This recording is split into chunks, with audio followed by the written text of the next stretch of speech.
Hello everyone, welcome to study shelter. दोस्तों, आज की इस वीडियो में हम लोग जो है सितंबर 2023 महीने का जो प्रतियोगिता दर्पण है उसे हम लोग डिस्कस करने वाले हैं। देखो, इस में जो है हम लोग क्या करेंगे, इसका जो सार संग्रह और स्मरणीय तथ्य है उसे हम लोग कंप्लीट करने वाले हैं। सार संग्रह जो है आपका, जिसमें सारे सब्जेक्ट होते हैं, हिस्ट्री, ज्योग्राफी, पॉलिटी, वो सारे सब्जेक्ट से रिलेटेड जो है वन लाइनर क्वेश्चन होता है, उसे हम लोग देखेंगे। और स्मरणीय तथ्य में क्या है कि जो आपका करंट अफेयर्स है उसी का जो है वन लाइनर दिया हुआ होता है, तो उस वन लाइनर को भी हम लोग देखने वाले हैं।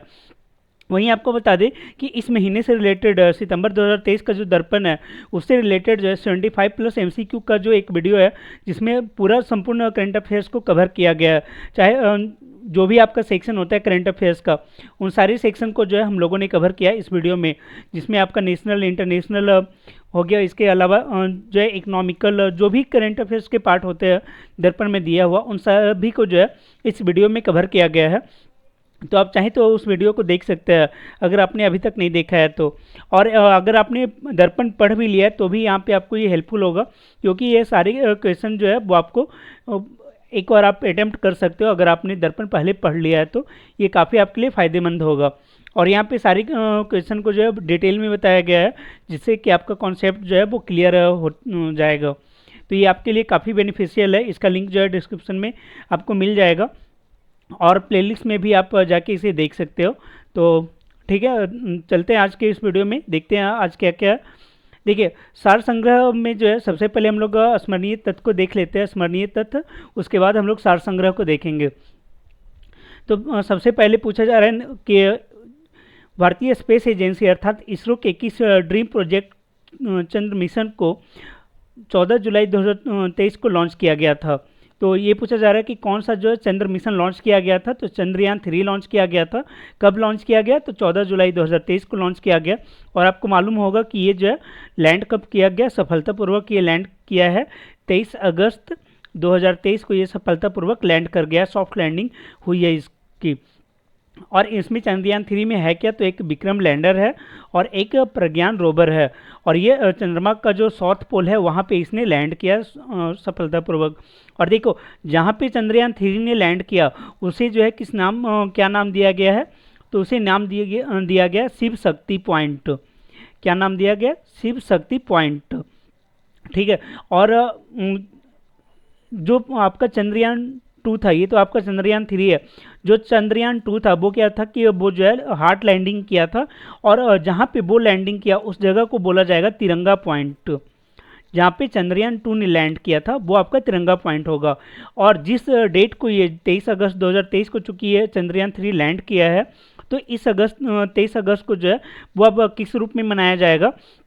तो वो मनाने की घोषणा की गई है आपका नेशनल स्पेस डे के रूप में।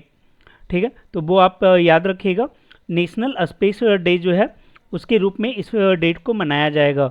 नेशनल स्पेस डे कब मनाया जाएगा? तो 23 अगस्त को जो है वो हर साल नेशनल स्पेस डे मनाया जाएगा। देखते हैं आगे।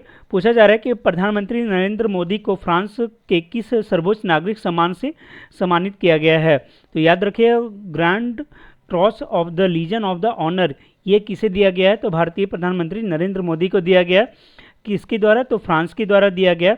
और वहाँ का जो बैलिस्टिक डे परेड है वहाँ पे जो है भारतीय प्रधानमंत्री ने पार्टिसिपेट किया था इसमें। और ये कब होता है? तो 14 जुलाई को ये मनाया जाता है, वहाँ का नेशनल डे है फ्रांस का।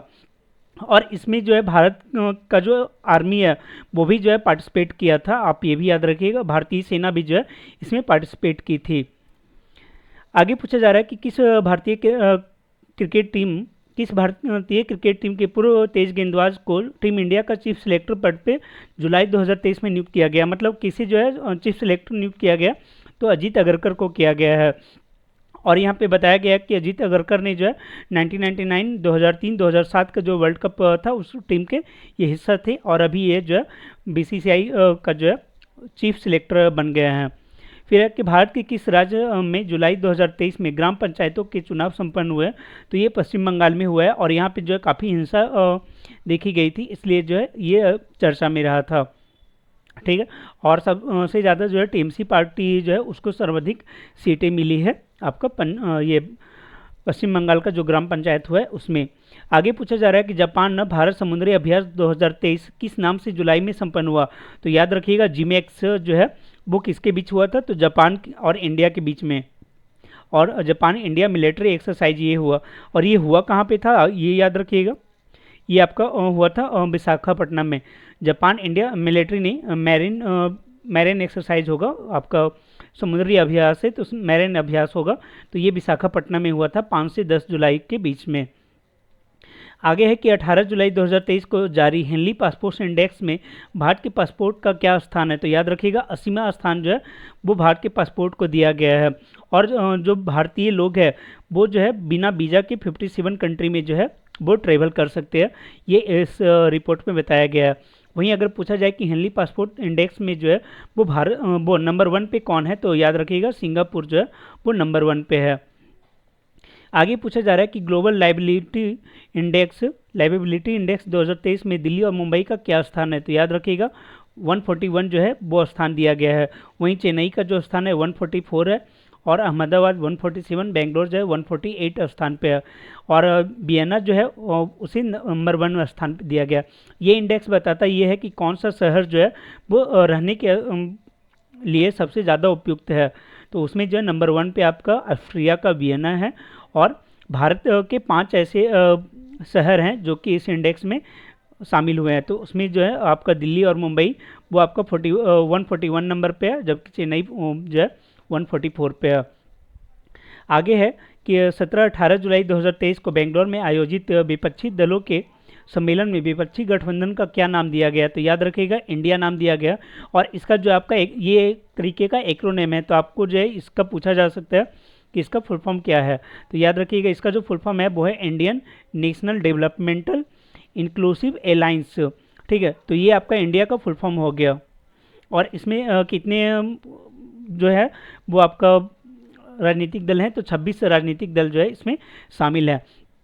और क्या है कि इसी के बाद जो है वो एनडीए ने जो है एक अपना सम्मेलन किया था, और उसमें जो है 38 नेशनल पार्टी 38 जो है वो आपका पॉलिटिकल पार्टी उसमें पार्टिसिपेट किए थे।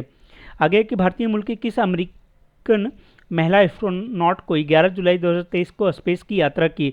तो याद रखिएगा शिरीष बांडला ने जो है वो स्पेस की यात्रा की है, और ये भारतीय मूल की है। और इनका जन्म कहाँ हुआ था, तो ये गुंटूर में इनका जन्म हुआ था। तो याद रखिएगा शिरीष बांडला ये भारतीय मूल की है, और अंतरिक्ष में हाल फिलहाल में गई हैं। आगे कौन सी महिला एथलेटिक्स एशियाई एथलेटिक्स चैंपियनशिप में 100 मीटर बाधा रेस में स्वर्ण पदक जीतने वाली पहली भारतीय बन गई हैं। तो ज्योति याराजी जो है वो बन गया। देखो एक ही सेंटेंस में आपका कई सारा फैक्ट दिया गया है। आपको ये भी पूछा जा सकता है कि ज्योति याराजी का संबंध किस खेल से या किस स्पर्धा से है। तो याद रखिएगा ये एथलेटिक्स से है, और ये जो है 100 मीटर बाधा रेस में जो है ये गोल्ड मेडल जीतती है। और जब भी कोई पहला चीज़ हो रहा है तो वो आपका एग्जाम में पूछ लिया जाता है, और इस टाइप के क्वेश्चन जो है जो वो ज़्यादातर एनडीए सीडीएस के एग्ज़ाम में पूछ लिए जाते हैं। तो उस पर्पज़ से भी जो है ये आपके लिए काफ़ी इंपॉर्टेंट होगा। और अगर पूछा जाए कि एशियाई एथलेटिक्स चैंपियनशिप का आयोजन जो है वो कहाँ हुआ था, तो वो आपका थाईलैंड के बैंकॉक में हुआ था। और भारत ने इसमें कितने मेडल जीते, तो टोटल जो है 27 मेडल जीते हैं, जिसमें 6 आपका स्वर्ण पदक है, और टोटल जो मेडल की संख्या है वो आपका 27 है। तो ये सारे फैक्ट जो है आप याद रख सकते हैं। आगे कि भारत में गुजरात के शहर सूरत में दुनिया की सबसे बड़ी इमारत बनकर तैयार हो गई, इसे क्या नाम दिया गया है। तो इसका नाम जो है वो आपका दिया गया है सूरत डायमंड बोर्स। ठीक है, आपको पूछा जा सकता है कि दुनिया का सबसे बड़ा इमारत किस देश में बनके तैयार हुआ है, तो आपका इंडिया में हुआ है। इंडिया में कहाँ बनके तैयार हुआ है, तो गुजरात में हुआ है। और गुजरात में कहाँ हुआ है, तो सूरत में हुआ है। और वो है क्या, तो सूरत डायमंड बोर्स, मतलब यहाँ पे जो है डायमंड का जो है ट्रेडिंग किया जाएगा, वो हो गया। अब देखो इसने पीछे किसे किया है, तो यूएसए का जो पेंटागन बिल्डिंग है उस बिल्डिंग को वो जो है सबसे बड़ा पहले ऑफिस हुआ करता था, उसे ये हटा दिया है, और ये आपका जो है बन गया है सूरत डायमंड बोर्स, दुनिया का सबसे बड़ा इमारत बन गया है। ठीक है, तो याद रखिएगा बोल रहा है कि इस इमारत में 15 मंजिल होगा और 9 आयताकार संरचनाएँ हैं यहाँ पे। देखते आगे, पूछा जा रहा है कि भारतीय बैडमिंटन खिलाड़ी ने कनाडा ओपन जुलाई 2023 को जीता है। तो याद रखिएगा लक्ष्य सेन ने जो है ये कनाडा का जो कनाडा ओपन बैडमिंटन टूर्नामेंट है वो जीत लिया है, और ऐसा करने वाले वो पहले खिलाड़ी बन गया। राष्ट्रमंडल खेलों में स्वर्ण पदक विजेता लक्ष्य सेन ने जो है ये खिताब हासिल किया। किसे हरा के? तो ली सी फेंग को हराकर ये खिताब उन्होंने जीता है, कनाडा ओपन बैडमिंटन टूर्नामेंट। आगे है कि अमेरिकी आयरलैंड में जुलाई, अमेरिकी नहीं है सॉरी, लिमेरिक में जुलाई 2023 में जो है यूथ अंडर 21 वर्ल्ड चैंपियनशिप 2023 में भारत की कौन से तीरंदाज रिकर्व डिवीजन में स्वर्ण पदक जीतने वाले पहले भारतीय पुरुष तीरंदाज बन गए हैं? तो देखो ये आपका कौन बने हैं, तो पार्थ सालुंखे वो जो है आपका बन गए पहले तीरंदाज जो कि रिकर्व डिवीजन में इन्होंने ये खिताब जीता है। कहाँ पे? तो अंडर 21 जो वर्ल्ड चैंपियनशिप हुआ था वहाँ पे जीता है, और ये आयोजित कहाँ पे हुआ था? तो ये आपका आयरलैंड में हुआ था, लिमेरिक नामक स्थान पे। तो याद रखिएगा कि अंडर 21 वर्ल्ड चैंपियनशिप तीरंदाजी का जो है वो किसने जीता है? तो पार्थ सालुंखे ने जो है वो जीता है। और बताया जा रहा है कि ये जो है महाराष्ट्र के हैं और मात्र 19 वर्षीय ये खिलाड़ी हैं, और इन्होंने फाइनल में कोरिया के खिलाड़ी को हराया था। आगे कि Digital India Land Records Modernisation Programme DILRMP के बेहतर निष्पादन के लिए कौन से पुरस्कार 18 जुलाई 2023 को प्रदान किया गया? तो याद रखिएगा ये भूमि सम्मान प्रदान किया गया किस चीज़ के लिए? तो Digital India Land Record Modernisation Programme के लिए। और ये अवार्ड दिया किसने है? तो ये जो है राष्ट्रपति द्रौपदी मुर्मू ने जो है ये अवार्ड दिया है, और ये आयोजित किया गया था केंद्रीय ग्रामीण विकास मंत्रालय के द्वारा। तो एक सेंटेंस में जो है आपको ये सारा क्लियर कर दिया गया है कि कौन सा अवार्ड है, किसने प्रदान किया, और कौन से मंत्रालय के द्वारा ये दिया जाता है। तो देखो Digital India Land Records Modernisation Programme है, उसे जो है वो आपका भूमि सम्मान मिला है, और वो किस मंत्रालय के द्वारा ये आयोजित किया गया था? तो केंद्रीय ग्रामीण विकास मंत्रालय के द्वारा ये आयोजित किया गया था, और दिया किसने है? तो भारतीय राष्ट्रपति के द्वारा दिया गया है। ठीक है, आगे देखते हैं। पूछा जा रहा है भारत ने 22 जुलाई 2023 को मिसाइल से लैस किस युद्धक पोत का वियतनाम को सौंपा? भारत ने एक युद्धक पोत किसे सौंपा है? वियतनाम को सौंपा है। तो कौन सा है वो? तो INS कृपान। ठीक है, याद रखिएगा INS कृपान जो है भारत ने किसे दिया है? तो वियतनाम को दिया है। आपको डायरेक्ट पूछा जा सकता है कि मिसाइल से लैस कौन सा युद्ध, ये INS कृपान युद्ध पोत जो है भारत ने किस देश को दिया? तो वियतनाम को दिया है। ठीक है, और बोला जा रहा है कि यह पहला अवसर है जब भारत ने किसी मित्र देश को पूरी तरह से परिचालन युद्ध पोत उपहार में दिया है। अब देखो एक तो परिचालित है, ऊपर से सारा मिसाइल के साथ ये दिया गया है, तो ये बड़ी बात हो जाता है। अब देखते हैं इंटरनेशनल। देखो ये सारे जो मतलब यहाँ पे क्वेश्चन दिए हुए हैं ना, वो अपने आप में काफ़ी इंपॉर्टेंट है, वो सिलेक्टिव यहाँ पे दर्पण के द्वारा दिया जाता है। और आपको मालूम है दर्पण जो करंट अफेयर्स का मैगजीन है वो अपने आप में काफ़ी इम्पॉर्टेंट होता है। उसमें लगभग जो भी करंट होता है उसको जो एकदम समरी टाइप में काफ़ी अच्छे से प्रस्तुत किया जाता है, और उसी के करंट अफेयर्स के हम लोग स्मरणीय तथ्य को यहाँ पे कर रहे हैं। देखते हैं इसका इंटरनेशनल पोर्शन। पूछा जा रहा है कि 30 अगस्त से 17 सितंबर 2023 तक खेला जाने वाला 2023 क्रिकेट एशिया कप की मेजबानी संयुक्त रूप से किसे प्रदान की गई है? तो देखो क्वेश्चन आपका ये बन रहा है कि 2023 जो एशिया कप है उसकी मेजबानी कौन कर रहा है? तो याद रखिएगा पाकिस्तान और श्रीलंका जो है इसकी मेजबानी कर रहे हैं, और इसमें जो है टोटल कितनी टीम पार्टिसिपेट करेगी? तो 6 टीमें जो है पार्टिसिपेट करेगी, और इसमें है कि जो 4 मैच है वो पाकिस्तान में खेले जाएंगे, और बाकी के जो मैच है वो आपका श्रीलंका में खेला जाएगा। तो ये आप याद रखिएगा। फिर पूछा जा रहा है कि शंघाई सहयोग संगठन ASEAN की वर्चुअल शिखर बैठक की मेजबानी 4 जुलाई 2023 को किस देश ने की? तो देखो ASEAN का जो इस बार मेजबानी है वो इंडिया ने किया था, और पहले इसका जो है वो ऑफलाइन में होने वाला था, लेकिन बाद में जो है इसे वर्चुअल मोड में कंडक्ट किया गया। और अगर पूछा जाए कि ASEAN के मेंबर कितने हैं, तो पहले इसके मेंबर जो है वो 8 थे, लेकिन इस बार जो है वो ईरान को शामिल किया गया है, तो इसका जो टोटल मेंबर है वो 9 हो गए हैं, 9 मेंबर हो गए ASEAN के। ये याद रखिएगा, एग्जाम में पूछा जा सकता है। फिर है कि शंघाई सहयोग संगठन में कौन कौन से देश हैं? तो इंडिया है, ईरान को इस बार शामिल किया गया, कजाकिस्तान है, किर्गिस्तान है, पाकिस्तान, रूस, तजाकिस्तान और उज्बेकिस्तान। ये 9 कंट्री जो है, और इस बार का सम्मेलन कहाँ हुआ है? तो आपका भारत में हुआ था। ठीक है। आगे पूछा जा रहा है कि travel agent association of India की 67वीं कन्वेंशन 6 से 9 जुलाई 2023 को कहाँ संपन्न हुई? तो ये कोलंबो में हुआ था, ये याद रखिएगा। Travel agent association of India का कन्वेंशन कहाँ हुआ है? कोलंबो में हुआ है। ठीक है, आगे देखते हैं। पूछा जा रहा है भारतीय फुटबॉल टीम ने बेंगलोर में 4 जुलाई 2023 को कुवैत को हराकर कौन सी चैंपियनशिप 9वीं बार जीता है? तो याद रखिएगा सैफ चैंपियनशिप जो है 2023 वो किसने जीता है? तो वो आपका इंडिया ने जीता है। ठीक है, और पूछा जाए किसे हराकर जीता है? तो कुवैत को हराकर ये जीता है। तो ये सारे फैक्ट आप याद रखिएगा, पूछा जा सकता है। और अगर ये पूछा जाए कि इसका आयोजन कहाँ हुआ था, तो ये इंडिया में हुआ था और बेंगलोर में जो है इसका फाइनल खेला गया था। और ये कौन सा है? तो 14वां जो है सैफ चैंपियनशिप था। ठीक, इसमें कितने टीमों ने पार्टिसिपेट किया था? तो 8 टीम ने जो है इसमें पार्टिसिपेट किया था। और इस टूर्नामेंट का जो सर्वश्रेष्ठ खिलाड़ी है वो किसे चुना गया है? तो वो सुनील छेत्री को चुना गया है। देखते हैं आगे। पूछा जा रहा है Institute for Economics and Peace की ओर से जुलाई 2023 में जारी ग्लोबल पीस इंडेक्स रैंकिंग में भारत का कौन सा स्थान है? तो भारत को जो है 126वां स्थान दिया गया है ग्लोबल पीस इंडेक्स में। और ये जारी किसके द्वारा किया जाता है? तो सिडनी की एक संस्था है, ऑस्ट्रेलिया की संस्था है, Institute for Economics and Peace, उसके द्वारा ये जारी किया जाता है। और 163 देशों में भारत ने 126वां स्थान प्राप्त किया। वहीं बात करें कि पहले स्थान पे कौन है? तो आइलैंड जो है वो पहले स्थान पे है। ठीक, उसके बाद जो है आपका डेनमार्क, आयरलैंड और न्यूजीलैंड का स्थान आता है। तो टॉप पे कौन है? आइलैंड है।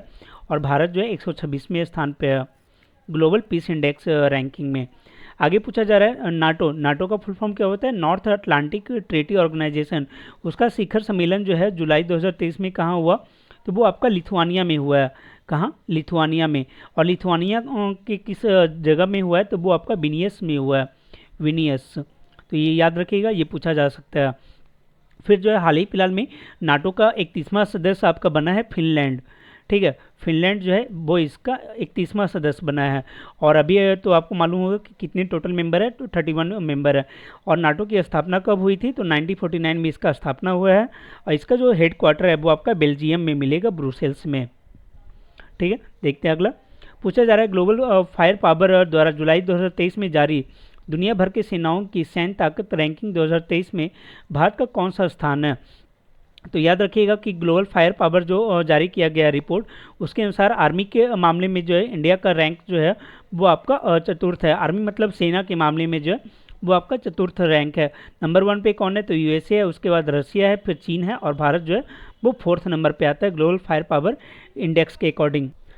आगे पूछा जा रहा है उज्बेकिस्तान में जुलाई 2023 में संपन्न राष्ट्रपति चुनाव में कौन निर्वाचित हुआ है? तो याद रखिएगा शौकत मिर्जियोयेव, उन्हें जो है उज्बेकिस्तान का नया राष्ट्रपति चुना गया है।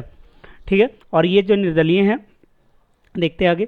पूछा जा रहा है कि 10 जुलाई 2023 को कहाँ कई दिनों तक भूकंप आने के बाद ज्वालामुखी विस्फोट हुआ है? तो इसका सही आंसर है आइसलैंड। आइसलैंड में जो है कुछ दिनों तक भूकंप आने के बाद वहाँ पे ज्वालामुखी विस्फोट की घटना देखी गई। और अगर पूछा जाए आइसलैंड में कहाँ, तो लिटली हुटूर नामक जो पर्वत है वहाँ पे ये विस्फोट देखा गया है, लिटली हुटूर। आपको पूछा जा सकता है हाल ही में चर्चा में रहा लिटली हुटूर किस देश में है? तो याद रखिएगा आइसलैंड। आगे निर्माणाधीन इंडिया म्यांमार थाईलैंड राजमार्ग IMT हाईवे भारत में कहाँ से प्रारंभ हुआ है? तो ये मणिपुर से प्रारंभ हुआ है। मणिपुर का कौन सा जगह है? तो मणिपुर का मोरेह नामक जगह से ये प्रारंभ हुआ है। कौन सा? India Myanmar Thailand highway. और बोला जा रहा है कि ये जो हाईवे है वो 1360 किलोमीटर लंबा है। और ये म्यांमार के माध्यम से जो है थाईलैंड को जोड़ेगा। आगे नोवाक जोकोविच को विंबलडन टेनिस टूर्नामेंट के पुरुष एकल के फाइनल में 17 जुलाई को किसने हराकर जीता? तो ये जीता कि कौन है? कार्लोस अल्कराज ने ये जीता है। और किसे हराया है? नोवाक जोकोविच को। कौन सा टूर्नामेंट? तो विंबलडन टेनिस टूर्नामेंट। तो याद रखिएगा, काफ़ी इंपॉर्टेंट हो जाता है कि नोवाक जोकोविच जो है इसमें पराजित हुआ। और याद रखिएगा जो कार्लोस अल्कराज है वो किस देश के हैं? ये आपका स्पेन के हैं। और हराया किसे? नोवाक जोकोविच को, जो कि सर्बिया के खिलाड़ी हैं, सर्बिया। आगे कि स्पेन के 20 वर्षीय कार्लोस अल्कराज ने जो है ये खिताब जीता है, 23वां ग्रैंड स्लैम विजेता बने हैं वो। आगे अच्छा यहाँ पे एक ये भी याद रखना कि ये तो आपका मेल कैटेगरी अगर पूछा जाए कि फीमेल कैटेगरी में कौन विजेता बनी है, तो फीमेल कैटेगरी में जो है वो आपका मार्केटा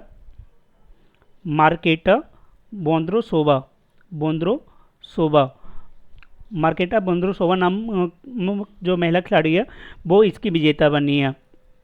ठीक है, आगे देखते हैं, पूछा जा रहा है फीफा वर्ल्ड महिला कप 2023 कहाँ आयोजित हो रहा है, तो ये ऑस्ट्रेलिया और न्यूजीलैंड दोनों में संयुक्त रूप से हो रहा है और ये कब से 20 जुलाई से लेकर 20 अगस्त तक इसका आयोजन होगा और इसमें जो है कुल 32 टीमें भाग लेगी। तो याद रखिएगा, विश्व महिला फुटबॉल जो है फीफा का वर्ल्ड कप जो है आपका ऑस्ट्रेलिया और न्यूजीलैंड में आयोजित किया जा रहा है। आगे, किस देश के विक्टोरिया राज्य ने राष्ट्रमंडल खेलों को 2026 में आयोजित करने से जुलाई 2023 में मना कर दिया है, तो कौन सा विक्टोरिया राज्य जो है, देखो होना कब है राष्ट्रमंडल खेल 2026 जो है कहाँ होने वाला है, ऑस्ट्रेलिया में, और वहाँ का जो एक राज्य है विक्टोरिया उसने मना किया है, पूरा ऑस्ट्रेलिया ने मना नहीं किया है। तो ये अभी भी ऑस्ट्रेलिया में ही प्रस्तावित है, अब हो सकता है कि जगह कोई और भी हो जाए। तो याद रखिएगा कि 23वां जो राष्ट्रमंडल खेल है वो ऑस्ट्रेलिया में होने वाला है और वो पहले विक्टोरिया में होने वाला था, अब किसी और जगह में होगा, लेकिन कंट्री जो है वो आपका ऑस्ट्रेलिया है। आगे कि 15वां ब्रिक्स सम्मेलन अगस्त 2023 में कहाँ आयोजित किया जा रहा है, तो ये आपका जोहान्सबर्ग दक्षिण अफ्रीका में आयोजित किया गया है। आगे आईसीसी पुरुष क्रिकेट वर्ल्ड कप 2023 कहाँ आयोजित हो रहा है, तो ये भारत में किया जाएगा। कब, देखो ये 5 अक्टूबर से लेकर 29 नवंबर 2023 तक होगा। कौन सा टूर्नामेंट, तो आईसीसी का पुरुष क्रिकेट वर्ल्ड कप। और अभी हम लोगों ने थोड़ा देर पहले देखा था कि जो एशिया कप होने वाला है वो कहाँ पे होने वाला है, तो ये आपका 2 जगह होने वाला है, एक तो पाकिस्तान और दूसरा श्रीलंका, इन दोनों में जो है संयुक्त रूप से होगा। ठीक है, देखते हैं अगला। पूछा जा रहा है भारत और मंगोलिया के सैनिक जुलाई 2023 में किस नाम से द्विपक्षीय संयुक्त सैन्य अभ्यास में शामिल हुए, तो नोमैडिक एलिफेंट जो है वो भारत और मंगोलिया के बीच सैनिक अभ्यास होता है, वो याद रखिएगा। और ये जो है इसका 15वां संस्करण था और ये कहाँ पे किया गया एक्सरसाइज, तो ये इस बार जो है मंगोलिया का उलान बटोर में जो है ये संपन्न हुआ था।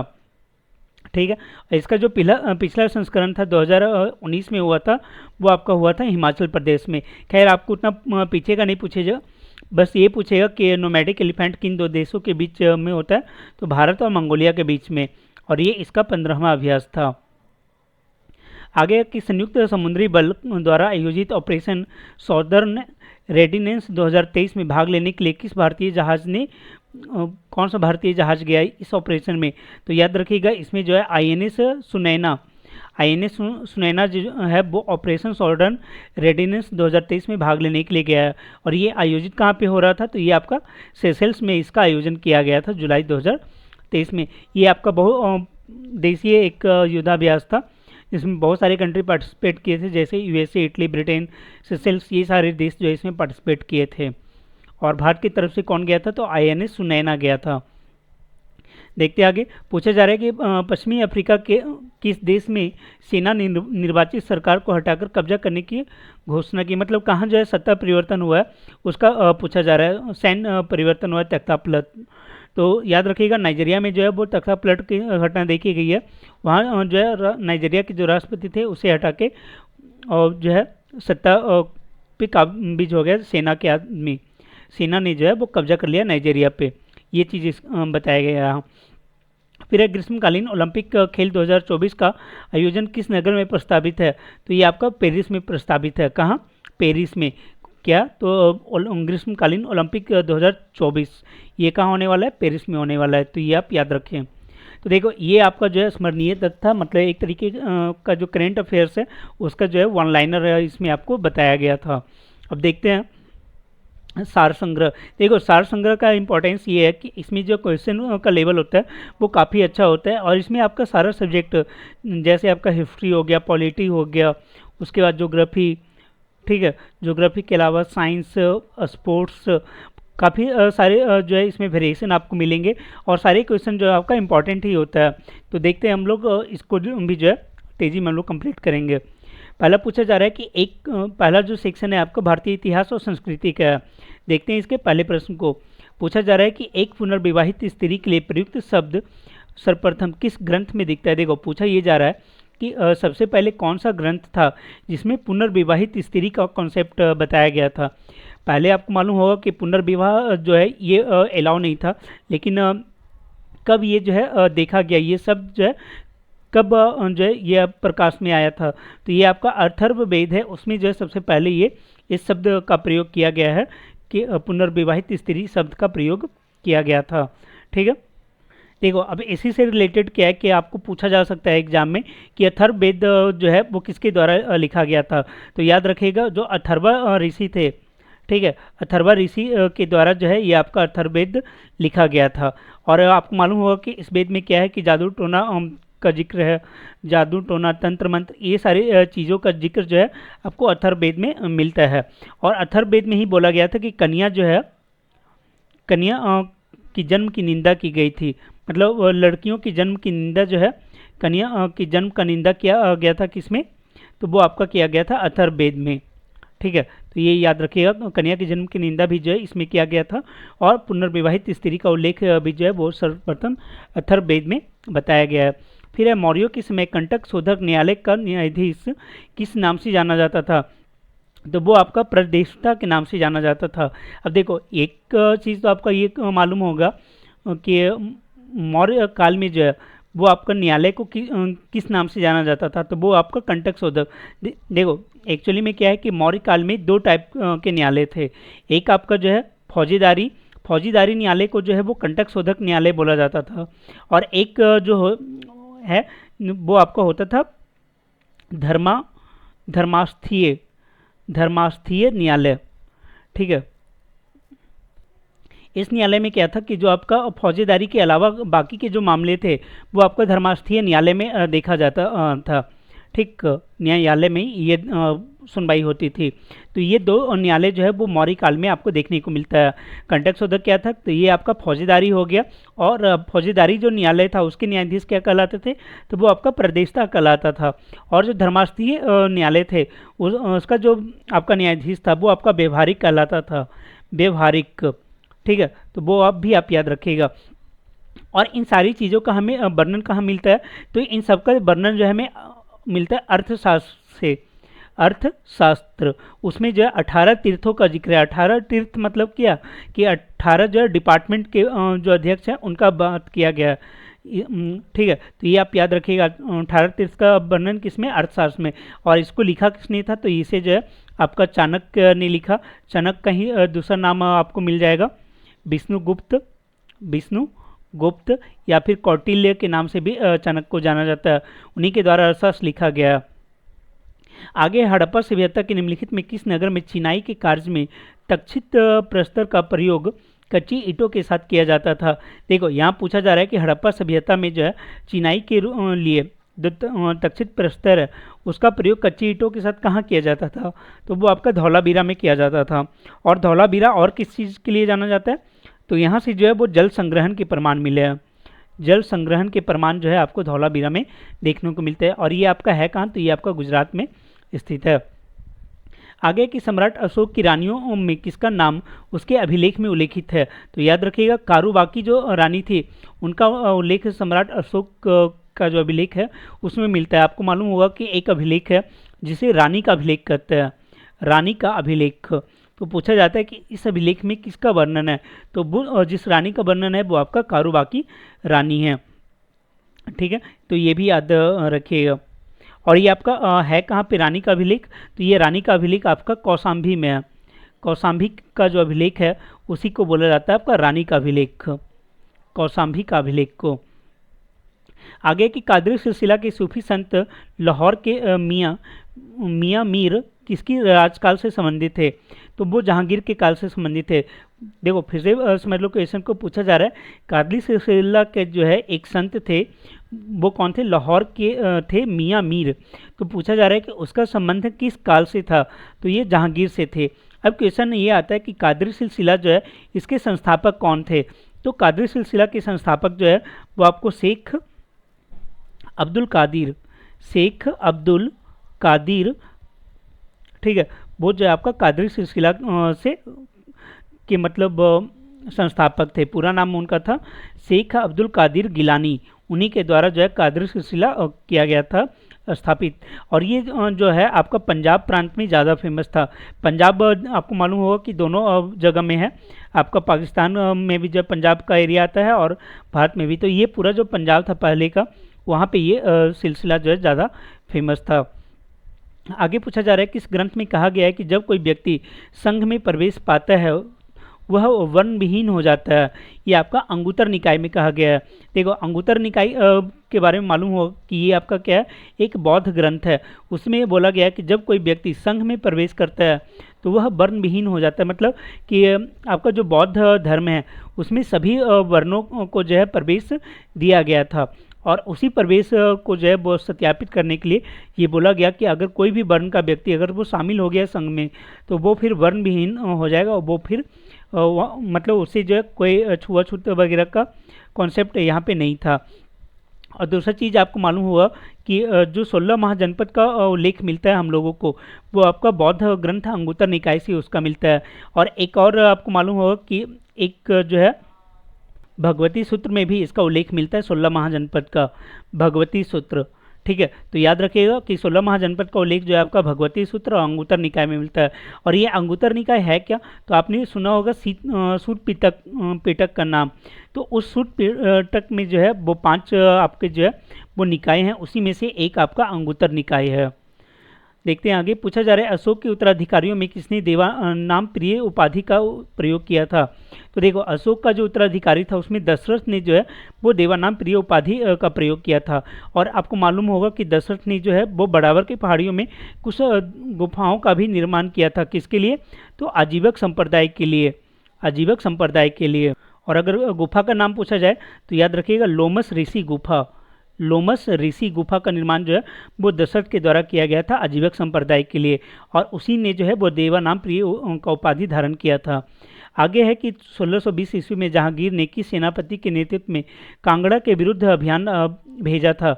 तो वो जो है राजा विक्रमजीत के नेतृत्व में जो है वो भेजा गया था।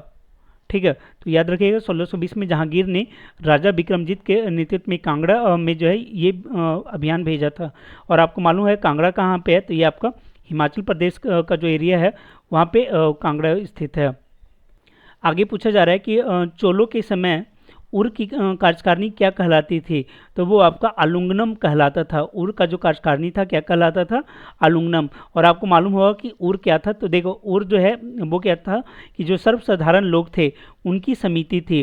ठीक है, सर्वसाधारण लोग की जो समिति थी वो आपका क्या कहलाता था, उर कहलाता था चोल काल में। तो ये आप याद रख सकते हैं। आगे की चोल प्रशासन में उदासीन बरियम किस विभाग से संबंधित था। तो उदासीन बरियम का संबंध जो है वो आपका विदेशी संबंध विभाग से था। किस काल में, तो चोल प्रशासन काल में जो है ये आपका उदासीन बरियम था, विदेशी संबंध विभाग। अब देखते हैं नेशनल से रिलेटेड जो है प्रश्नोत्तर। राष्ट्रीय स्वतंत्रता आंदोलन का जो पहला प्रश्न है वो ये पूछा गया कि 1913 में Hindi Association of the Pacific Coast of America का अध्यक्ष कौन बना। तो ये आपका सोहन सिंह भकना थे, जो कि बनाया गया था Hindu Association of the Pacific Coast of America का। कब, तो 1913 ईस्वी में। और देखो यही जो संस्था है वो आपका गदर संस्था के नाम से जो है वो स्थापित होता है। और इसके द्वारा फिर बाद में गदर पार्टी की भी मतलब गदर पत्रिका का भी विमोचन किया जाता है। आगे की 1901 ईस्वी के सिंचाई आयोग का अध्यक्ष कौन था। तो सर सी स्कॉट मोनिक्रिफ वो जो है 1901 में सिंचाई आयोग का अध्यक्ष बना था। और ये आपका आया किसके टाइम में था, तो ये आपका कर्जन के टाइम में सिंचाई आयोग की स्थापना की गई थी। आगे की कलकत्ता विश्वविद्यालय का प्रथम भारतीय उप कुलपति कौन बना था। तो याद रखिएगा आशुतोष मुखर्जी जो है वो आपका कलकत्ता यूनिवर्सिटी का प्रथम जो है भारतीय उप कुलपति बना था।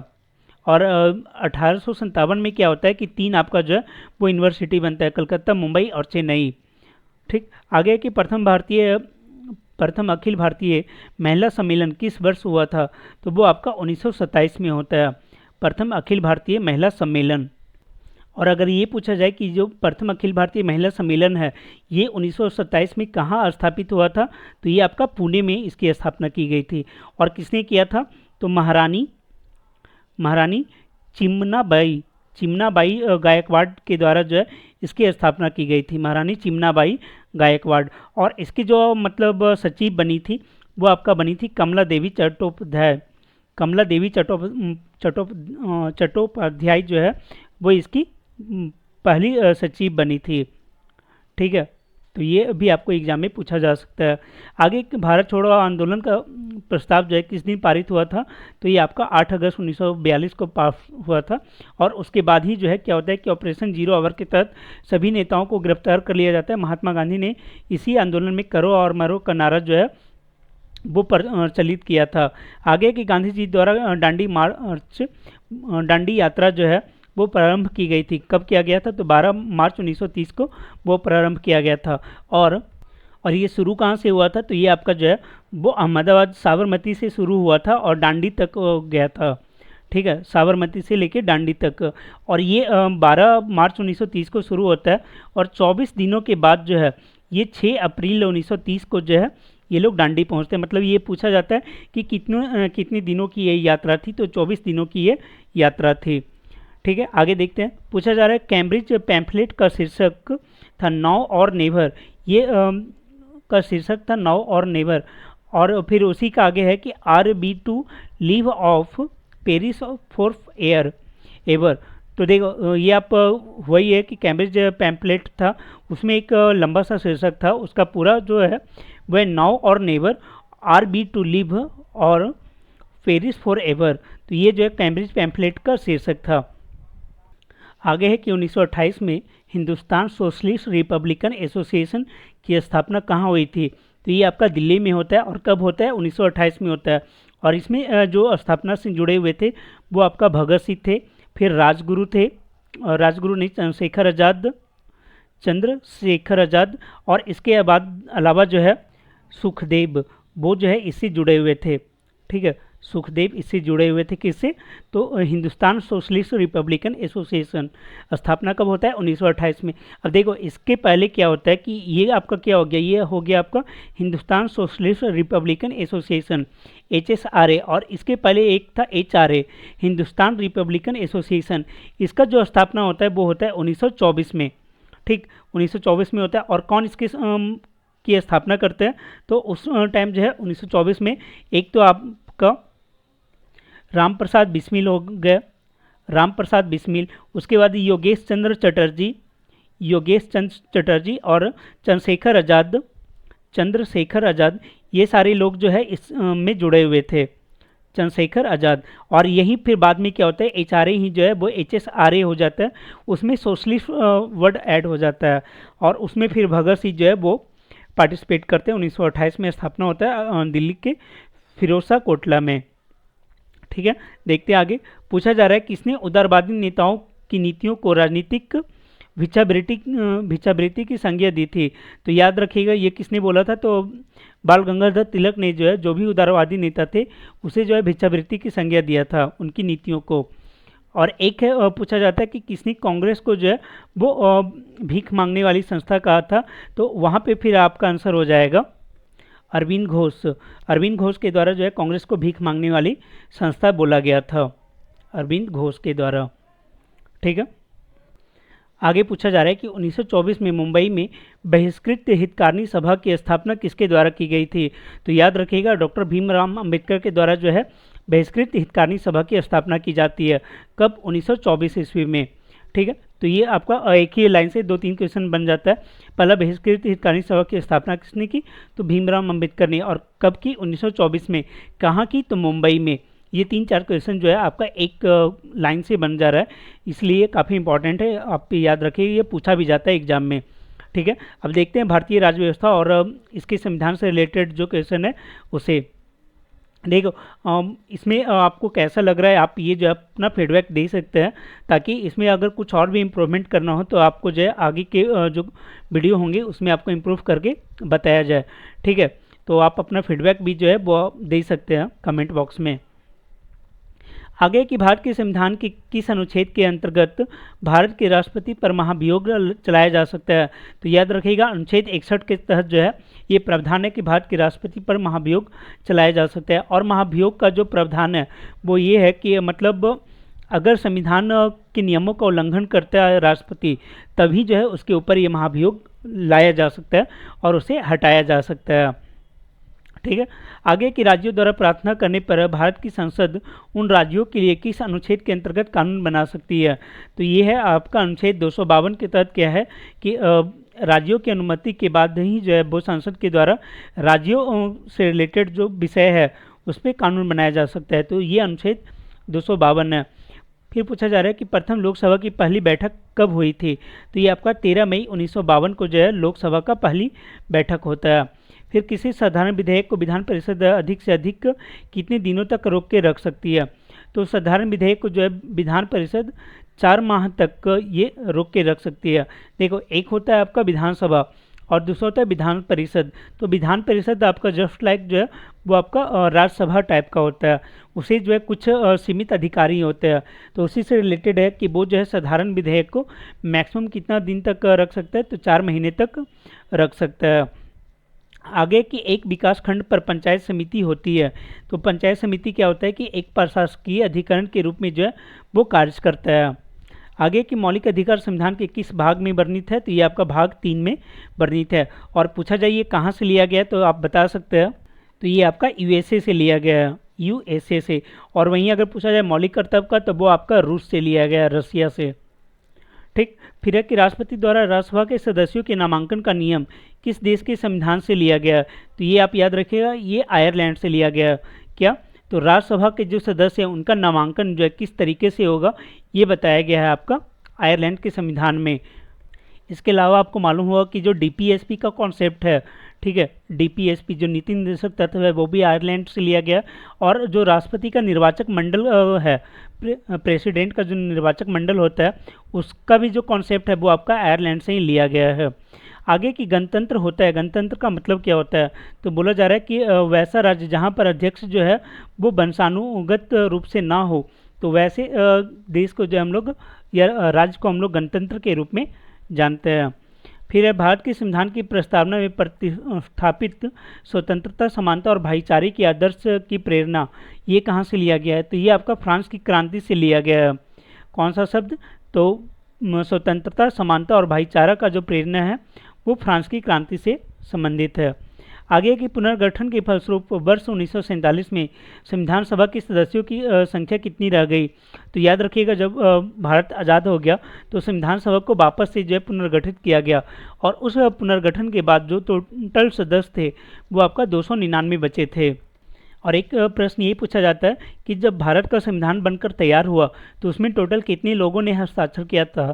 तो याद रखिएगा 284 जो मेंबर थे उन्होंने इस संविधान सभा, भारतीय जो संविधान सभा था उस पर सिग्नेचर किए थे। ठीक है, तो दोनों को याद रखिएगा कि पुनर्गठन के बाद 299 सदस्य बचे थे, और जिसमें से संविधान सभा पे जो है 284 सदस्यों ने वो हस्ताक्षर किया था।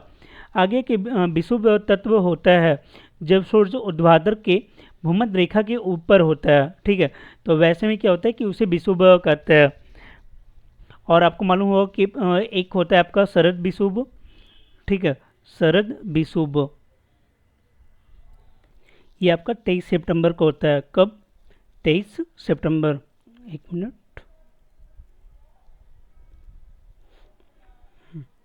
देखो विषुव का मतलब होता क्या है, पहले तो ये आप जान लो। शरद विषुव कब होता है, 23 सितंबर को। और विषुव में होता क्या है कि दिन और रात जो है बराबर होता है, क्योंकि जो सूर्य है वो भूमध्य रेखा के सीध में चमकता है। ठीक है, तो ये 23 सितंबर को हो गया। और एक आपका होता है 22 मार्च।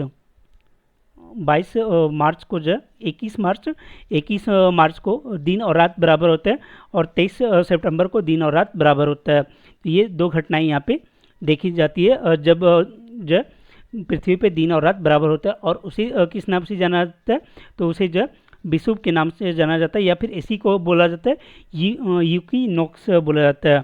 यूकिनोक्स के नाम से भी जो इसे जाना जाता है। आगे अक्षांश का एक अंश बराबर होता है 111 किलोमीटर का। फिर है कि एड्रियाटिक की रानी किस शहर को कहा जाता है, तो वेनिस को जो है वो एड्रियाटिक की रानी के नाम से जाना जाता है। आगे विश्व का सबसे लंबी भूमि सीमा किन दो देशों के बीच है। तो याद रखिएगा कनाडा और यूएसए के बीच जो है विश्व का सबसे लंबा भूमि सीमा स्थित है। और कनाडा और यूएसए के बीच आपको जो है वो लेक मिलेगा, जिसे जो है ग्रेट लेक जो है यहाँ पे स्थित है। कौन सा, ग्रेट लेक। और आपको मालूम होगा कि इस ग्रेट लेक में जो है आपका 5 झीलें जो है वो आ जाती है, जैसे कि सुपीरियर झील है, ह्यूरिन है, उसके बाद फिर मिशिगन हो जाता है, एरी और एंटेरियो। तो ये 5 झीलें जो यहाँ पे देखी जाती है। और एक और चीज़ याद रखिएगा, कनाडा और यूएसए का जो सीमा है उसे अलग करने का जो काम है वो 39 डिग्री समानांतर जो रेखा है वो इसे अलग करती है। ठीक है, तो 39 डिग्री नॉर्थ समानांतर रेखा जो है वो कनाडा और यूएसए को अलग करता है। आगे की ओडरनिस लाइन किस देश के बीच की सीमा है? तो ये आपका जर्मनी और पोलैंड के बीच का जो सीमा है वो आपका ओडरनिस है, उसे क्या बोलते हैं? ओडरनिस लाइन। आगे की चीन में कौन सा नहर है जो विश्व का सबसे लंबा मानव निर्मित जलमार्ग है?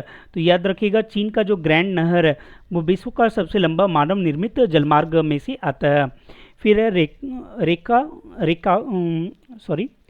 रेखांच्छादन या हेरसुर्स अर्थात नक्शे पर खींची गई कृत्रिम रेखाएं किसके बीच अंतरों के बारे में अनुमान लगाने में सहायता करती है? तो ये आपका रेखांच्छादन जो है वो आपका ऊंचा बाचों के ढाल के बारे में बताता है। आगे की घास के खुले मैदान बेल्ट्स कहाँ पाए जाते हैं? तो याद रखिएगा, अफ्रीका के घास के मैदान को जो है वो बेल्ट्स के नाम से जाना जाता है। फिर विश्व की सबसे लंबी और सबसे गहरी रेल सुरंग गोडार्थ बेस किस देश में स्थित है? तो ये आपका स्विट्जरलैंड में स्थित है। क्या है? तो विश्व का सबसे लंबा और सबसे गहरा रेल सुरंग जो है वो है। फिर है मेसेटा का पठार किस देश में अवस्थित है? तो ये आपका स्पेन में है। कौन सा? मेसेटा का पठार। देखते हैं आगे जो प्रश्न है वो आपका पर्यावरण और जैव विविधता से रिलेटेड है, तो उसे भी देख लेते हैं। कलर थोड़ा यहाँ पे चेंज कर लें। आगे पूछा जा रहा है कि किसी निश्चित क्षेत्र में प्राणियों की संख्या की सीमा जिसे पर्यावरण समर्थन कर सकता है कहलाती है? तो वो आपका वहन क्षमता कहलाता है। देखो, वैसा क्षमता जिसमें कि पर्यावरण उसको सस्टेन कर सके प्राणियों की संख्या को, वो आपका कहलाता है वहन क्षमता। आगे की कौन सा एक पारिस्थितिकी तंत्र पृथ्वी के सर्वाधिक क्षेत्र पर फैला हुआ है? तो सबसे बड़ा जो पारिस्थितिकी तंत्र है वो आपका जलीय पारिस्थितिकी तंत्र है। क्यों? आपको मालूम होगा कि पृथ्वी का जो है 78% भाग पे क्या है, वो आपका पानी ही है, तो वो जलीय पारिस्थितिकी तंत्र जो है सबसे बड़ा हो जाएगा। आगे के एक पारिस्थितिकी तंत्र में ऊर्जा की मात्रा एक पोषक स्तर से अन्य स्तर में स्थानांतरण के पश्चात क्या होता है? तो ये आपका घटते जाता है। और होता ही है कि एक पोषण स्तर से जो है जब दूसरे में जाता है तो 10% की कमी आ जाती है। ठीक है, 10% की कमी आ जाती है। और ये बहुत सारे एग्जाम में पूछा गया है कि एक जो पारिस्थितिकी तंत्र है उसे जो है दूसरे में जाने पे वो पोषण स्तर में कितने की गिरावट आती है?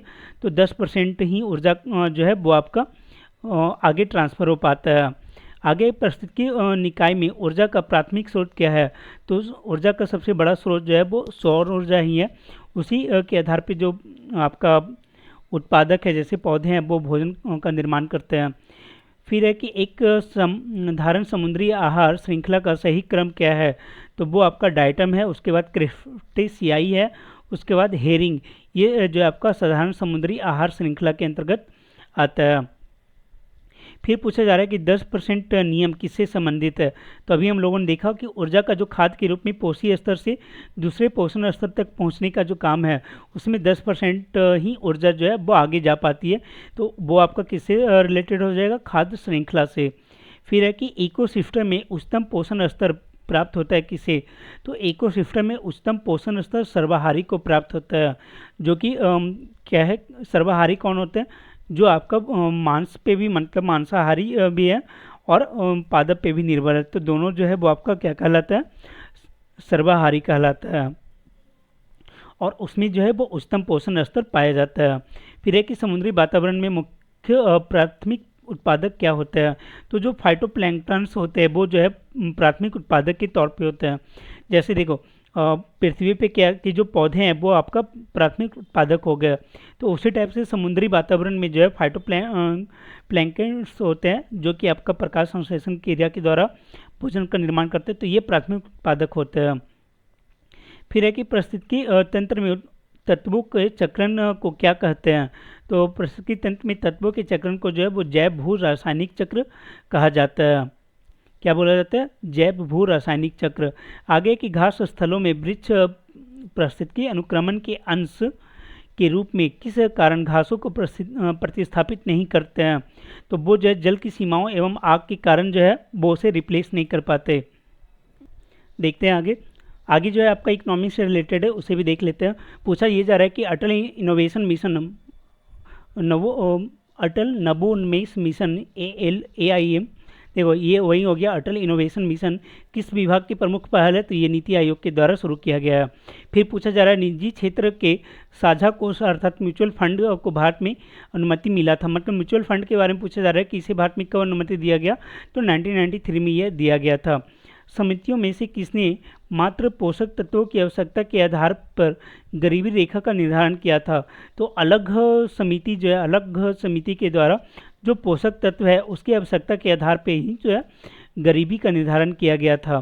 फिर ट्रैवल एंड टूरिज्म प्रति योगात्मक सूचकांक जारी किया जाता है, किसके द्वारा किया जाता है, तो विश्व आर्थिक मंच के द्वारा ये जारी किया जाता है। कौन सा इंडेक्स, तो ट्रैवल एंड टूरिज्म प्रति योगात्मक इंडेक्स। आगे है कि विकास अनुवीक्षण और मूल्यांकन कार्यालय जो दीर्घकालिक नीति का अनुवीक्षण करता है किस मंत्रालय के अंतर्गत आता है, तो ये आपका नीति आयोग के अंतर्गत आता है। कौन सा, विकास अनुवीक्षण और मूल्यांकन कार्यालय। आगे है कि बुलक कैपिटलिस्ट अर्थात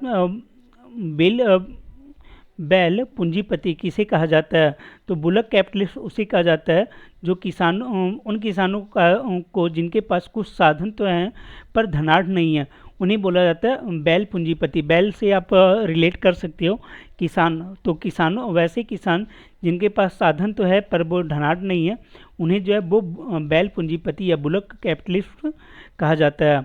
आगे है कि गैर बैंकिंग वित्तीय कंपनी अर्थात NBFC के रूप में पंजीकृत किए जाने वाले सूक्ष्म वित्तीय संस्थान किसके द्वारा विनियमित होते हैं, तो ये आपका जो है वो वाणिज्य मंत्रालय के द्वारा होता है।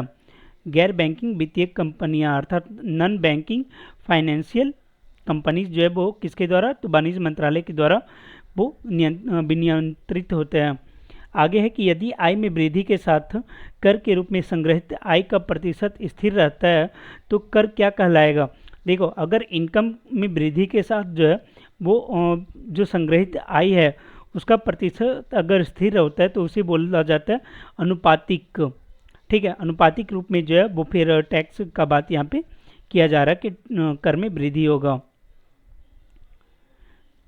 फिर है कि ई ब्रिज संबंधित है, तो ई ब्रिज क्या चीज़ संबंधित है, तो सरकारी सेवाओं की पहुंच हेतु एकल द्वार या प्लेटफॉर्म जो है वो आपका ई ब्रिज कहलाता है। मतलब जो भी गवर्नमेंट की सर्विसेज है उन सभी को जो है वो ई ब्रिज के माध्यम से वो जाना जा सकता है। आगे कि द्रव्य की पूर्ति यथावत रहने पर यदि द्रव्य की मांग में वृद्धि होती है तो ब्याज की दर में क्या होगा। देखो ये बोला जा रहा है कि जो आपका लिक्विडिटी है, ठीक है, जो आपका करेंसी है, करेंसी का लिक्विडिटी जो है यदि वो आपका यथावत बना रहे, ठीक है, पूर्ति, हाँ उसका जो पूर्ति है वो आपका बना हुआ रहता है जैसा पहले था वैसा ही, लेकिन उसका डिमांड जो है वो बढ़ जाता है, तो वैसे हम लोग को क्या करना चाहिए, तो ब्याज का दर जो है उसमें वृद्धि कर देनी चाहिए। जैसे ही आप ब्याज का दर बढ़ाओगे, रेट ऑफ इंटरेस्ट बढ़ाओगे, तो वो क्या है कि मार्केट से जो है वो पैसा जो है वो सक करके वो क्या होता है कि RBI के पास आने लगता है, मतलब मार्केट में लिक्विडिटी जो है वो आपका कंट्रोल होने लगती है। बैंक जो है वो ज़्यादा ब्याज दर पे पैसे देते हैं, तो इसलिए बोला जा रहा है ब्याज की दर जो है वो बढ़ जाएगी, उसमें वृद्धि हो जाएगी। ठीक है, देखते हैं अगले प्रश्न को। आगे जो पूछा जा रहा है वो आपको पूछा जा रहा है साइंस और टेक्नोलॉजी से रिलेटेड। पूछा यह गया कि कोलेस्ट्रॉल का असमान स्तर संबंधित होता है किससे, तो धमनियों के कठोर हो जाने से जो है वो क्या होता है कि कोलेस्ट्रॉल जो है जो हमारे शरीर की धमनियाँ हैं वहाँ पे जम जाती है और इसलिए कोलेस्ट्रॉल जो है वो BP का कारण बन जाता है, आपका ब्लड प्रेशर हाई होने का कारण बन जाता है। आगे प्रकाश संश्लेषण में सूर्य के प्रकाश की कौन सी रश्मियों का पर्ण हरित द्वारा सर्वाधिक उपयोग किया जाता है, तो देखो सिंपल ये पूछा जा रहा है कि प्रकाश जो सूर्य का प्रकाश होता है उसके किस रंग का जो क्लोरोफिल है उसके द्वारा अधिक उपयोग किया जाता है, तो वो रेड कलर है। रेड कलर में जो है वो ज़्यादा प्रकाश संश्लेषण की क्रिया होती है, ऐसा बोला जा रहा है। फिर है इन्फ्लुएंजा रोग होता है किससे, तो ये आपका वायरस से होने वाला रोग है। फिर बोला जा रहा है कि अच्छे उत्सर्जक अच्छे अवशोषक भी होते हैं। यह कथन किस पर आधारित है? तो ये जो है आपका प्रीबोस का जो ऊष्मा विनियमन का सिद्धांत था उसके ऊपर आधारित है कि जो अच्छे उत्सर्जक होते हैं वो अच्छे अवशोषक भी होते हैं। ठीक, आगे की फोटोग्राफी में प्रयुक्त होने वाली हाइपोबिलियन जलीय विलयन है। हाइपोबिलियन जलीय विलयन है किसका? तो सोडियम थायोसल्फेट का। तो याद रखिएगा, फोटोग्राफी में प्रयुक्त होने वाला जो हाइपोबिलियन है वो आपका सोडियम थायोसल्फेट का जलीय विलयन है। फिर अपमार्जक क्या होता है? तो अपमार्जक जो है आपका साबुन हो गया। फिर डिप्थीरिया और इन्फ्लुएंजा का कारण क्या है? तो देखो, डिप्थीरिया का कारण जो है आपका जीवाणु हो जाता है और इन्फ्लुएंजा का कारण जो है वो आपका विषाणु हो जाता है। चूहों को मारने की दवा कौन सी है? तो चूहों की मारने की जो दवा है वो आपका जिंक फॉस्फेट है। जिंक फॉस्फेट जो है वो चूहे की मारने की दवा है। आगे की रबड़ को कड़ा करने के लिए क्या मिलाया जाता है? तो रबड़ को कड़ा बनाने के लिए जो है उसमें सल्फर मिलाया जाता है, गंधक मिलाया जाता है। आगे के वायु शक्ति विंड पावर में ऊर्जा का कौन सा रूप विद्युत ऊर्जा में परिवर्तित होता है? तो ये क्या है कि जो पवन चक्की है वो क्या होता है कि जो वायु की गति है उसके कारण चलती है। तो यहाँ पे गतिज ऊर्जा जो है वो क्या होगा कि विद्युत ऊर्जा में परिवर्तित होगा। वहीं बोला जा रहा है कि वायु शक्ति में गतिज ऊर्जा का रूपांतरण जो है वो विद्युत ऊर्जा में होता है। देखो, आगे जो है वो आप का शिक्षा एवं बाल में मनोवैज्ञानिक है, तो हम लोग जो है इस सेक्शन को नहीं करेंगे। ये ज़्यादातर आपका टीचिंग वाले सेक्शन में आता है। आप चाहो तो इसे जो है आप PDF के थ्रू पढ़ सकते हो। आगे है संचार वाली को भी हम लोग छोड़ के चल रहे हैं। संचार से भी जो है आपका लगभग एग्जाम में क्वेश्चन नहीं होता है। आगे हम लोग देखेंगे स्पोर्ट्स, खेलकूद। पूछा जा रहा है टेनिस में 4 ग्रैंड स्लैम टूर्नामेंट होते हैं, कौन सा? तो एक तो आपका हो गया ऑस्ट्रेलियन, फ्रेंच, विंबलडन और USA। देखो, इसको आप इस तरीके से भी याद रख सकते हो, ऑस्ट्रेलियन, फ्रेंच, फिर USA और विंबलडन। ठीक है, फ्रेंच, विंबलडन और USA। ठीक, तो ये आपका हो जाएगा एक अफवाह टाइप का ये बनता है AFWEU। और इनका जो आयोजन है वो इसी सीरीज में होता है। सबसे पहले आपका ऑस्ट्रेलियन होगा, फिर फ्रेंच होगा, फिर विंबलडन होगा, उसके बाद जो है आपका US ओपन होता है। ठीक है, तो इस तरीके से ये पूरा जो है वो टेनिस का ग्रैंड स्लैम का आयोजन होता है। आगे पूछा जा रहा है फ्रेंच ओपन कब शुरू हुआ था? तो याद रखिएगा, ये जो है 1891 में ही शुरू हो गया था। और ये खेला किस पे जाता है? तो ये लाल बजरी पे खेला जाता है। लाल बजरी पे खेला जाता है आपका फ्रेंच ओपन। और इसे बोला जा रहा है कि इसे रोलैंड गैरोस टूर्नामेंट के नाम से भी जाना जाता है। फ्रेंच ओपन को शुरू कब हुआ? तो 1891 में हुआ था। वहीं विंबलडन की अगर बात करें तो ये आपका 1877 में हुआ था और यह जो है ग्रास कोर्ट पे खेला जाने वाला है। बोल रहा है कि यह grass court tennis grand slam इन चारों टेनिस स्पर्धाओं में सबसे पुराना है। आमतौर पर यह जून में तीसरे सोमवार से शुरू होता है। ठीक है, तो ये आप याद रखिएगा। अगर पूछा जाए कि ये ग्रैंड स्लैम में सबसे पुराना कौन सा है, तो आपका विंबलडन है जो कि 1877 में हुआ था। और US ओपन कब शुरू हुआ? तो ये 1881 में शुरू हुआ था। और ऑस्ट्रेलियन ओपन कब हुआ? तो ये 1905 में हुआ था। तो सबसे पुराना आपका कौन सा हो गया? विंबलडन हो गया 1877। और सबसे अगर नया पूछा जाए तो वो होगा ऑस्ट्रेलियन ओपन। बाकी अगर देखें तो US ओपन जो है वो 1881 में और फ्रेंच ओपन जो है वो 1891 में हुआ था। ठीक, अगर पूछा जाए कि 20वीं सदी में कौन सा जो है आपका ग्रैंड स्लैम ओपन शुरू हुआ था, तो आपका ऑस्ट्रेलियन ओपन ही हो जाएगा क्योंकि ये 1905 में हुआ था। आगे है कि देवधर ट्रॉफी किस खेल से जुड़ी हुई है? तो याद रखिएगा, ये क्रिकेट से संबंधित है देवधर ट्रॉफी। फिर लियोनेल मेसी किससे संबंधित है? तो ये सबको मालूम होगा कि मेसी और रोनाल्डो जो ये फुटबॉल के खिलाड़ी हैं। फिर लिन डैन और लिंग चोन वेई ये बैडमिंटन खेल के लिए प्रसिद्ध है। कौन? तो लिंग डैन और लिंग चोंगवेई। आगे डुरंट कप फुटबॉल की स्थापना कब हुई थी? तो याद रखिएगा कि 1888 ईस्वी में सर मॉन्टिमर डुरंट द्वारा जो इसकी स्थापना की गई थी, जो 1884 से लेकर 94 तक भारत के विदेश सचिव रहे थे। ठीक है, तो ये आप याद रख सकते हैं। डुरंट कप कब शुरू हुआ? तो ये 1888 में शुरू हुआ था। आगे वॉकर कप किस खेल से संबंधित है? तो गोल्फ से संबंधित है। देखो, यहाँ पे 3 आपका कप का नाम आ गया। एक आ गया देवधर ट्रॉफी, ये आपका फुटबॉल से है। फिर डुरंट कप, ये आपका जो है ये भी आपका फुटबॉल से है, और वॉकर कप ये आपका गोल्फ से है। तो इन तीनों को आप याद रखें। आगे पूछा जा रहा है विश्व के कृषि प्रदेशों का वर्गीकरण किसने किया था? तो डी हिटलसी ने जो है विश्व के जितने भी कृषि प्रदेश हैं उसका वर्गीकरण करने का काम किया था, उन्हें ये श्रेय दिया जाता है। ठीक है, देखते आगे पूछा जा रहा है कि ज़मीन पर फैलने वाली सब्जियों की व्यापारिक कृषि क्या कहलाती है? तो याद रखिए उसे जो है ओलेरी कल्चर कहते हैं। ठीक है, सब्जियों का जो व्यापारिक कृषि है वो क्या कहलाता है?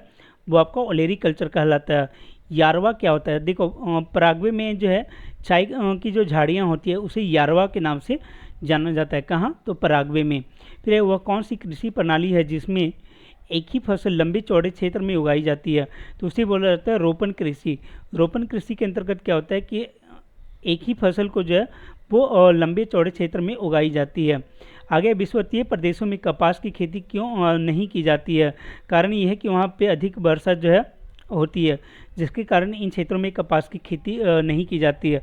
जबकि कपास की खेती के लिए जो मतलब संपूर्ण उपयुक्त जो मौसम होता है उसमें थोड़ा सा जो है गर्मी भी ज़रूरी होता है। ठीक है, तो वैसे में हो जाएगा कि अधिक वर्षा के कारण विषुवतीय प्रदेशों में कपास की खेती नहीं होती है। फिर विश्व में सबसे अधिक जूट उत्पादक क्षेत्र कौन सा है? तो याद रखिएगा जो गंगा ब्रह्मपुत्र का डेल्टाई क्षेत्र है वो जूट उत्पादक का सबसे बड़ा है, और इसलिए जो बांग्लादेश है वो सबसे बड़ा जूट उत्पादक देश है। और अगर भारत में पूछा जाए तो पश्चिम बंगाल जो है वो सबसे बड़ा जूट उत्पादक राज्य है। आगे की विश्व प्रसिद्ध अलंग किस्म की चाय किस देश में पाई जाती है? तो ये आपका ताइवान में पाया जाता है। फिर विश्व के कुल धरातल क्षेत्रफल का कितना भाग कृषि कार्यों में लगा है? तो ये भारत का नहीं पूरे विश्व का पूछा जा रहा है कि विश्व में कुल भूमि का जो है कितना % भाग पे कृषि होता है? तो मात्र 11% पे। गेहूं की खेती के लिए कौन सी जलवायु सबसे उपयुक्त है? तो याद रखिएगा समशीतोष्ण जलवायु जो है वो गेहूँ के लिए सबसे अधिक उपयोगी माना जाता है। फिर विश्व में सबसे उत्तम स्वाद वाला कहवा किसे माना जाता है? तो जो मोचा कहवा है, मोचा कहवा को जो है वो सबसे उत्तम स्वाद वाला कहवा के रूप में जाना जाता है। आगे SMTP का पूर्ण रूप क्या है? तो सिंपल मेल ट्रांसफ़र प्रोटोकॉल, इसे जो है SMTP बोला जाता है, सिंपल मेल ट्रांसफ़र प्रोटोकॉल। फिर डिजिटल इमेज को स्टोर करने के लिए आमतौर पर किस फाइल फॉर्मेट का उपयोग किया जाता है? तो JPEG जो फॉर्मेट है उसका उपयोग किया जाता है।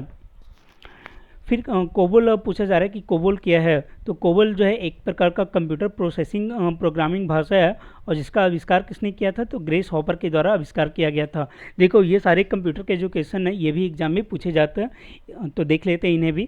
पूछा जा रहा है कंप्यूटर नेटवर्क में राउटर का प्राथमिक कार्य क्या है? तो जो राउटर होता है उसका काम होता है एक कई नेटवर्क को एक साथ जोड़ने का, अर्थात TFTP का जो पूरा काम है वो आपका करता है कौन सा? राउटर।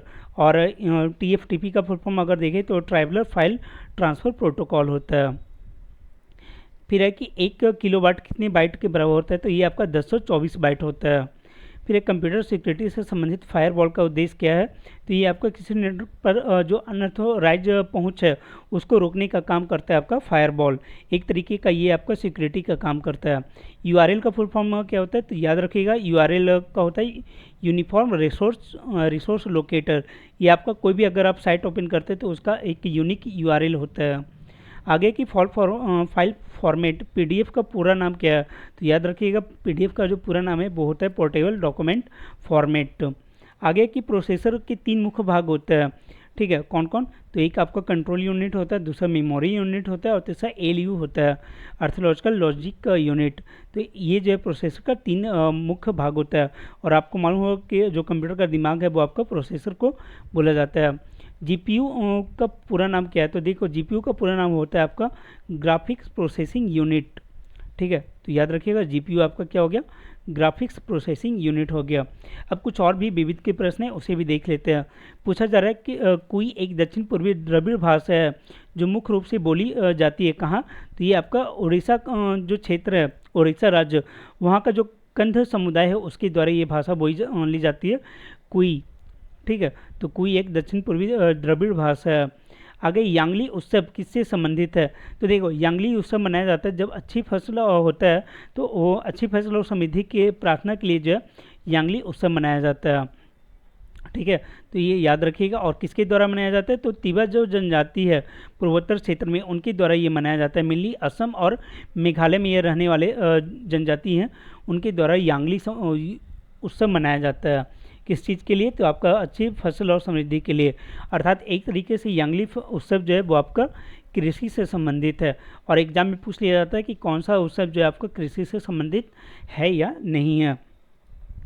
आगे की कावड़ यात्रा है, तो ये सावन महीने के दौरान जो है शिव भक्तों के द्वारा गंगा नदी का जो पवित्र जल है उसे लेके जो है एक यात्रा किया जाता है, उसको बोलता है कावड़ यात्रा। पूछा जा सकता है किस महीने में होगा, तो सावन माह में। और ये किससे रिलेटेड है, तो वो शिव भक्तों से रिलेटेड है। आगे पूछा जा रहा है वैदिक काल में रस राग क्या था, तो याद रखिएगा वैदिक काल में रस राग जो है वो 10 राजाओं का संग्राम था। और इसी को जो है वो 10 रागियों युद्ध भी बोला जाता है। ठीक है, तो वो आप याद रखिएगा। आगे प्रेम वाटिका के लेखक कौन थे, तो प्रेम वाटिका के लेखक जो है वो रस खान को माना जाता है, रस खान। फिर है भृतृहरि शास्त्र के लेखक कौन है, तो भृतृहरि। फिर है सितार और बीना पर बजाए गए एक ही स्वर में कितने अंतर होता था। देखो सितार और बीना पर बीना जब बजाया जाता है तो पूछा जा रहा है स्वर में किस में अंतर होता है, तो उसके जो गुणता है उसमें अंतर आता है। फिर किस शास्त्रीय नृत्य का नाम उस गांव के नाम पर पड़ा है जिसका जहां उसका जन्म हुआ था, तो याद रखिएगा कुचिपुड़ी। कुचिपुड़ी कहाँ का है, तो ये आपको उड़ीसा का है। ठीक है, उड़ीसा का नृत्य है। और यहाँ पे क्या है कि जो कुचिपुड़ी गांव है वहीं पे इसकी उत्पत्ति हुई थी। सॉरी, उड़ीसा नहीं, ये आपका आंध्र है। ठीक है, आंध्र प्रदेश का ये आपका डांस है कुचिपुड़ी। आप याद रख सकते हैं इस तरीके से कि अंधा व्यक्ति जो है वो कच्चापुड़ी भी खा सकता है। ठीक है, तो इस तरीके से आप रिलेट कर सकते हैं। फिर पूछा जा रहा है सत्रिया किस राज्य का शास्त्रीय नृत्य है, तो याद रखिएगा शास्त्रीय नृत्य जो है वो असम का है।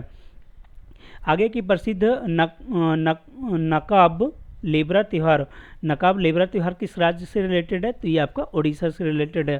तो ये जो है आपका सितंबर महीने का जो सार संग्रह है वो आपका कंप्लीट करवा दिया गया है। और उम्मीद है कि आपको अच्छा लगा होगा। और आप अपना फीडबैक जो है वो कमेंट में दे सकते हैं। साथ ही इस चैनल को आप सब्सक्राइब कर ले, अगर अभी तक आपने सब्सक्राइब नहीं किया तो आपको हर महीने का जो पीडी है वो आपको यहाँ पे अच्छी तरीके से करवाया जा रहा है। और इस महीने का जो पीडी था सितंबर का वो भी आप देख सकते हैं। और पिछला जो है पीडी वो भी एक प्लेलिस्ट में दिया गया है, वहाँ से भी आप उन सबको देख सकते हैं। तो थैंक्स फॉर वॉचिंग। इस वीडियो में बने रहने के लिए धन्यवाद।